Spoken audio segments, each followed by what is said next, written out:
Catherine Dolto, bonjour. Bonjour. Bienvenue sur Mon Bébé TV. Vous êtes médecin apto-psychothérapeute à Paris. Vous avez réalisé un CD audio sur l'autonomie périnatale aux éditions Gallimard. Donc pour nous parler de l'autonomie périnatale, une question qui nous vient du forum de Mon Bébé TV.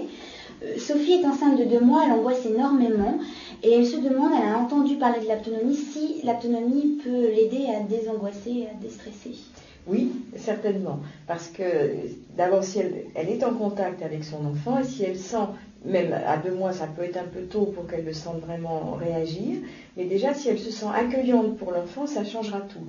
Et puis, dans le travail d'accompagnement, elle va sûrement mieux comprendre ce qui l'angoisse, d'où ça vient, et pouvoir du coup être beaucoup plus en paix avec elle-même et surtout avec son bébé. Il faut savoir que quand on est en contact avec son enfant, l'enfant aide beaucoup la mère. Les bébés sont des grands thérapeutes. Mais il faut aussi que le père de l'enfant ait envie de l'accompagner dans cette démarche, puisque l'autonomie, c'est un accompagnement de couple. Du père et de la mère. Mais c'est vrai que dans un accompagnement de couple, quelquefois quand la mère a quelque chose qui l'angoisse beaucoup, qui peut être quelque chose de son passé, qui revient, soit elle a perdu un frère, un père, une mère, une soeur, soit il y a eu un inceste, soit il y a eu un viol, il y a des choses dont elle n'a pas forcément envie de parler devant son compagnon. On peut faire 1 ou 2 séances seules avec l'accord du compagnon.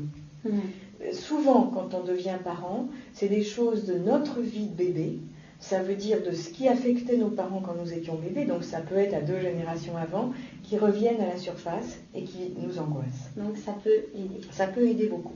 Catherine Dolto, merci. Merci. Au revoir.